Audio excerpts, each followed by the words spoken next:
Welcome, welcome, welcome. All right. This is the live webinar, the live launch I've been talking about. For the next 5 nights, we are going to be discussing. Um, so tonight will be about what it means, what it feels like, and what it can look like to be healed. All right. I want you to have some hope, and then we'll talk about what trauma actually is tomorrow, why it can be healed. Then we're going to talk about nope the business. Who am I? What is this? And then the last night, we're going to talk about what the program looks like, what it means to run the, because the next 5 nights, I'm going to, let's see, did I set my timer? I want to be done in 30 minutes. So it'll be half hour, 5 nights a week. I think I can do that. Tonight shouldn't be too tough. But anyway, just information.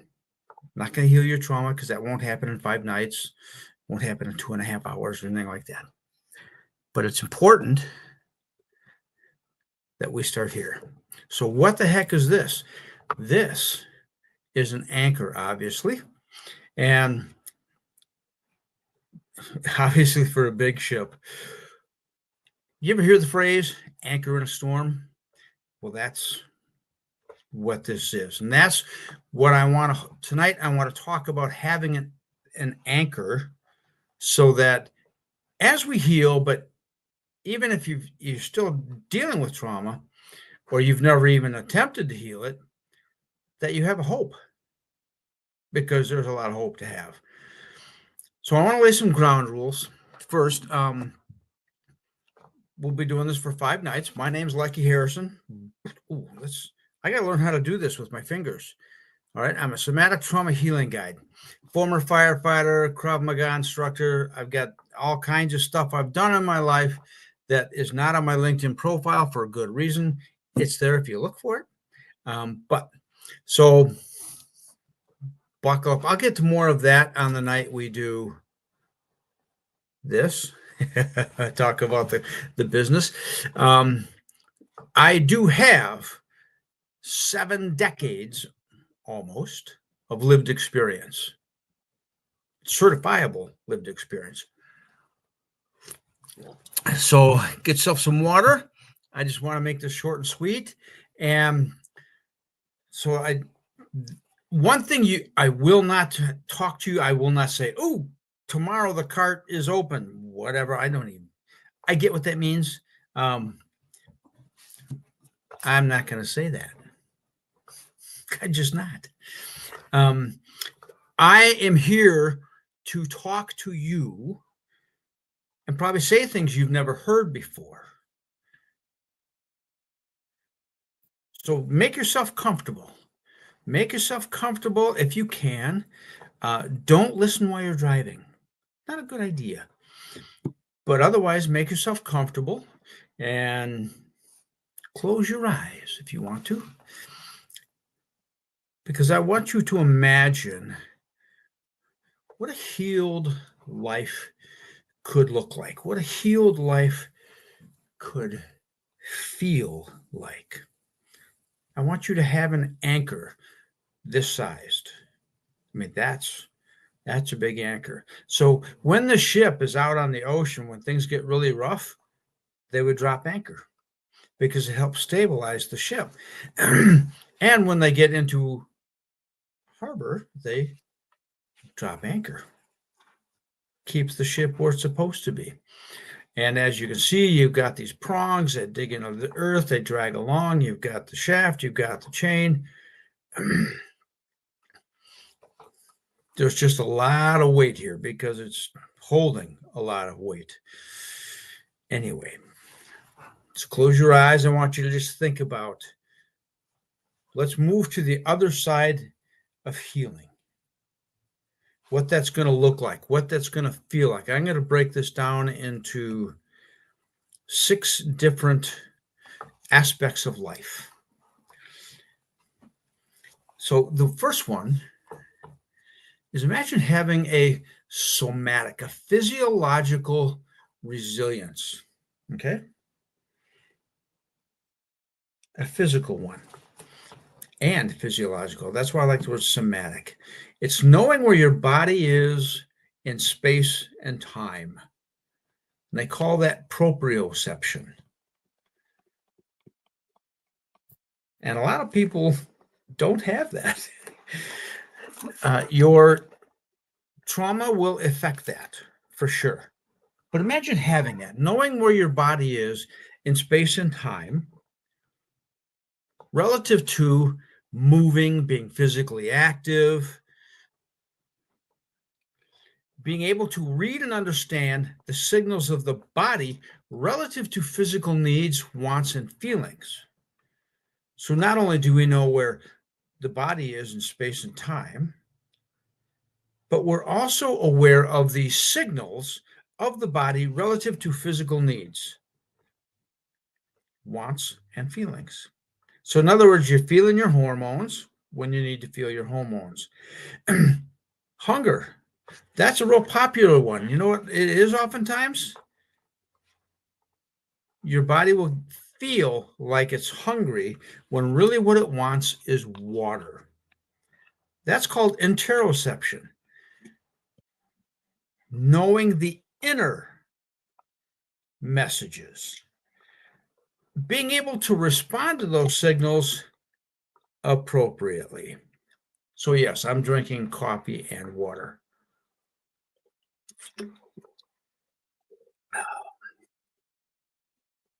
It is integrated somatic resilience, physiological resilience, physical resilience is integrated embodiment, direct experience, none of this third-party stuff, functional strength, flexibility, and movement. And you might wonder why that would be part of trauma healing. Because this is the door. Yeah, this is the door. Your body can do the healing. That's why you don't need a diagnosis. You don't need to talk about your trauma to heal it. You don't even have to remember it. Yeah, those things are all true. And I know this not only because I've studied this stuff for the last, well, since 2013, I've also got my experience. All right, so that's the somatic. Now, let's imagine this one, emotional resilience. This is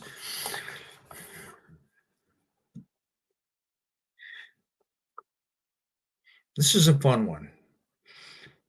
Emotional resilience is being able to feel more than one emotion at the same time. Most people do, surprisingly. However, most people, and they in some circles, they call this emotional literacy or emotional intelligence. But I want to stay away from confusing people thinking I'm in the emotional intelligence field because I think there's a difference here, and I'll get to that, I think, at the end. So it's being able to feel more than one emotion at a time. Now, I don't know about you, but when that used to happen to me, I used to call that jazz balled. And I've got some in the events thing on this for this particular event that I posted on LinkedIn. There's a picture of a glass of water that's tipping on some glass that's being poured into. You know it's going over. And then there's a picture of a place that has 80 million wires going into this telephone pole and then 80 million coming out. You know what that's going to be like eventually someday.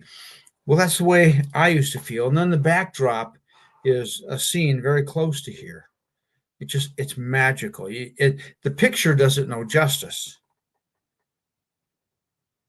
But moving out of these jazz balled states into this place of awe and quiet and serenity, the warmth of the sun. This is what we're talking about here. So being able to feel more than one emotion at the same time, being able to name them. And there's a tool that I use for that. I wonder if I do have those around here. Mixed emotions cards. They're a great tool for this. It's what I used. So you learn what these different emotions are. And there's a lot that could go into this that isn't quite necessarily to heal. It's more about where does the rubber meet the road? I need to be able to name my emotions. I need to be able to feel my emotions. And then, okay, I might feel 2 or 3 emotions of varying intensities, but they're right there at the top. I might feel a couple others that are not so important. And I then need to be able to hear what those emotions are saying. So anger, let's say, that's a common one. I feel angry. Well, how intense is that anger? Okay. It's intense because this person has done this many, many times. Okay, well, now we're talking maybe a boundary violation. So on the other hand, I might feel fulfilled. Or one of these others down here, and that would be satisfied, self-actualized. Because what happened was I got angry. This person has violated this boundary. I felt the need to say something, so I included the information of my anger. And now I can respond rather than react. And this emotional fulfillment follow right behind it. Now, is that at the same time? Maybe not. So I could feel, oh, here's another one. Not only am I angry, I'm frustrated. And maybe it's feeling blocked or prevented or hindered because this person has not heard my message before. And so I might stop and say something, and finally they get it. All right. So it's being able to not only feel these feelings, which means that think about how fast that has to happen. If I am going to use that information during an episode, a confrontation, an argument, I have to know what my feelings are. I have to make a decision whether I'm even going to say anything or not. And if I don't, what am I going to do with these emotions? That's what it means to have emotional resilience. And all of this rides along with our nervous system. I'm not going to get into that tonight. All right. So this is, and I have this following the somatic for a very good reason. All right. Now let's move on to cognitive resilience.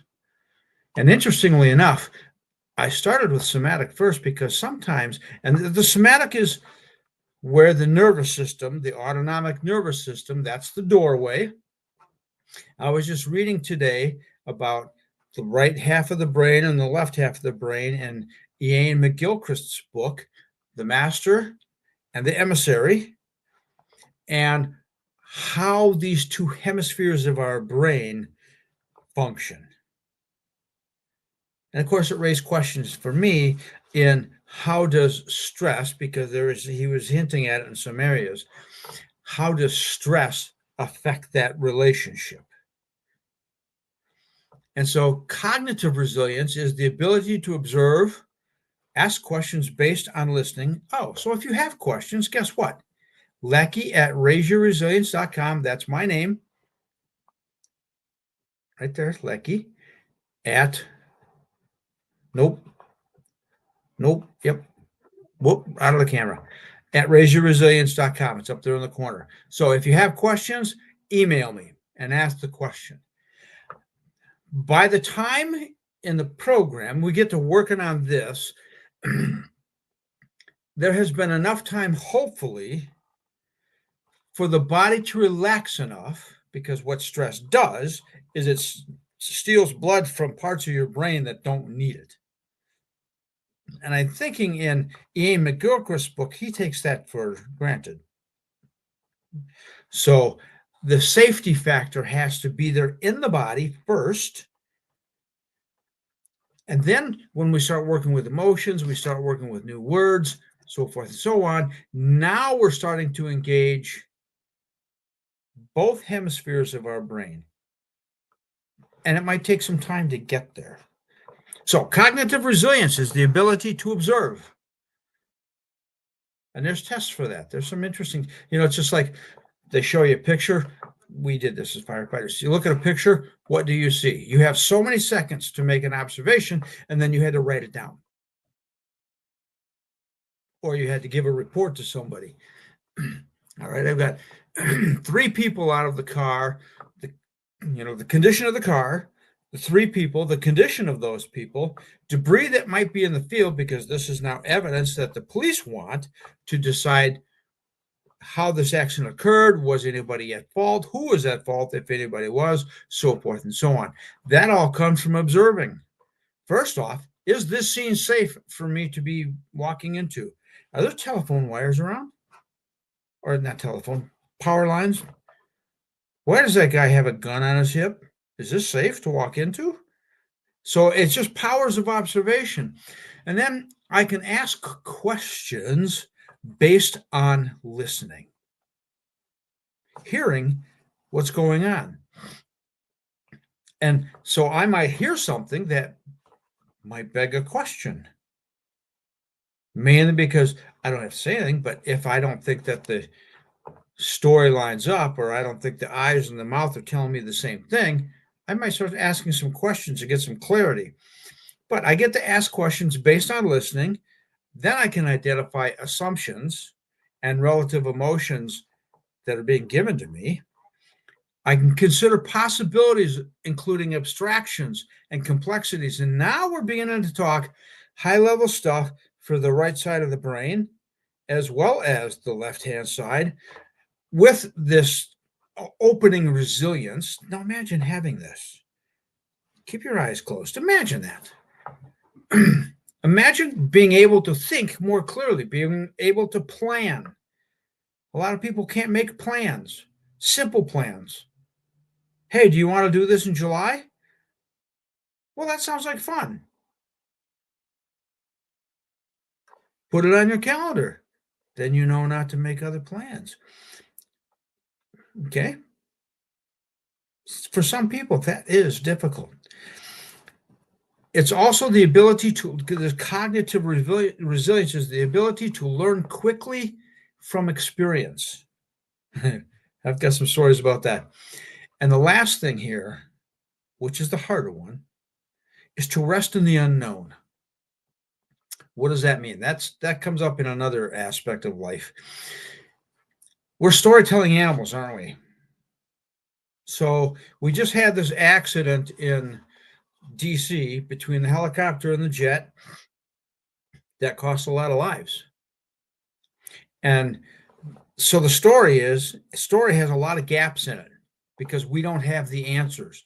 And as much as we're storytelling people, we don't like stories with gaps. And so what do? We fill them in. We fill them in with our opinions.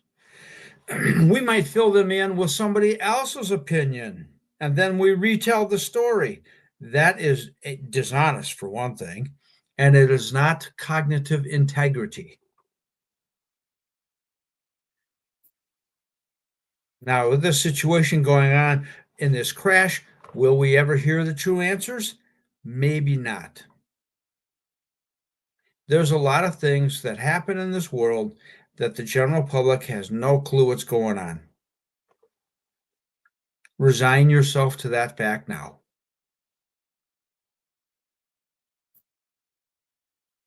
If you listen to an astrophysicist like Brian Cox, you will realize that we are a planet in a galaxy with some billion numbers of stars, and we're in a universe that has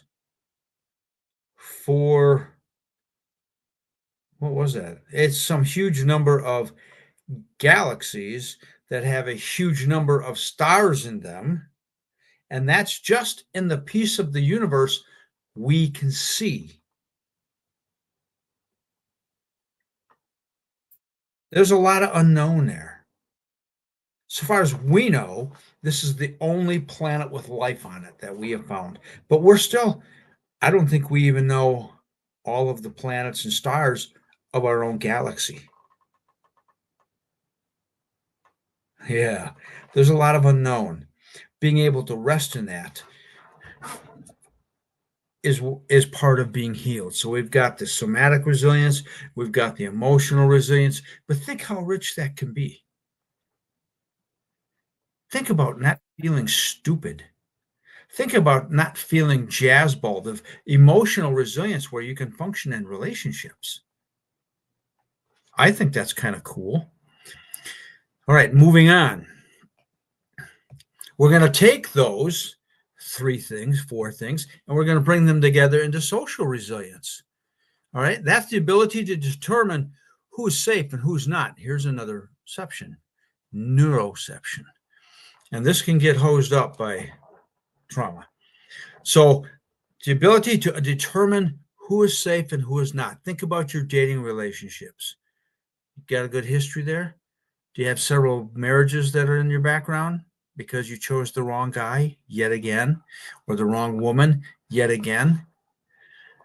So having that resilience allows you to successfully build relationships because you've got emotional already. And having the cognitive isn't necessarily a filter, other than at least you can talk to somebody at a certain level of intelligence. All right. So you can build relationships, navigate social environments like the Christmas party at the end of the year, or the New Year's party, or things you get invited to. What am I thinking? Neighborhood parties, things like that. You can activate attachment and influence with self-presentation. What does that mean? Well, that means I can go to, let's say, the neighbor over there, a couple streets over, has a party, invites everybody over. I get to walk around and talk to people. And I might be able to, and I have the freedom to, and the choice, okay, I would like to be spending more time with this particular person. So I make plans to do so, because this person feels like they're safe, they're worth my time. That could be proven to be true, but it's how I present myself. Do I present myself confidently? Do I present myself as being intelligent? Do they feel like I'm engaged? That's an emotional thing.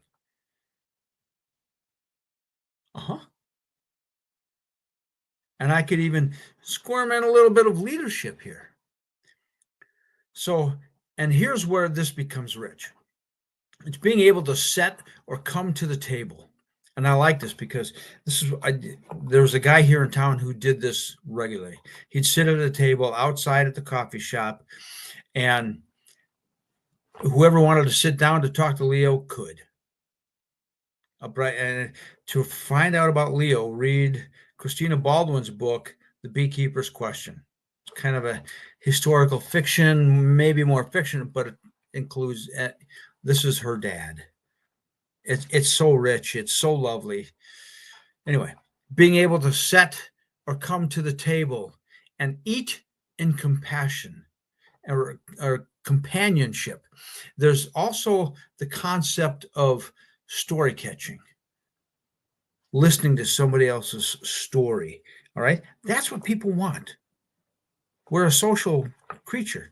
All right. So here's the other thing. I like this: to savor and to linger. To savor a good cup of coffee, or, wow, have you had the such and such over at the brownie at the South Whidbey Commons, or the donut holes over there at the Langley Kitchen? Oh, being able to savor. I don't have to wolf this thing down. I just take off a little piece now and then and just, that's what it means to savor. The smell of the cinnamon. Whoa, whatever else spices they have in there. Cooking is not my thing, so I'm pretty poor at that. All right, time is moving on. So, social resilience. Now, we're going to get to an interesting one.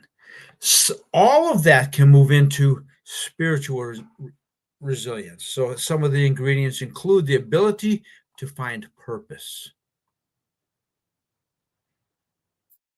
Can you see why some of these other things feed into this? Deconstructing unbeneficial beliefs. Yes, that is a reality. Asking existential questions. Why? Determining, and if you've got religious trauma in your background, this will be a big one.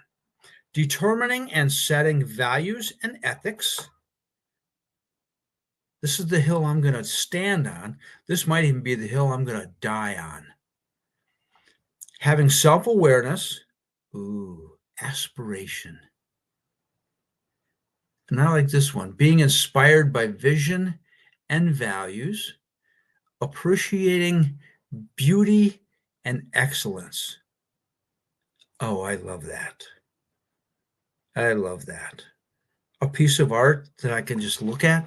I mean, I started collecting it for that very reason. And now we're starting to move with the flow of interconnectedness. And that is obviously a little bit bigger than just people. On to the next one.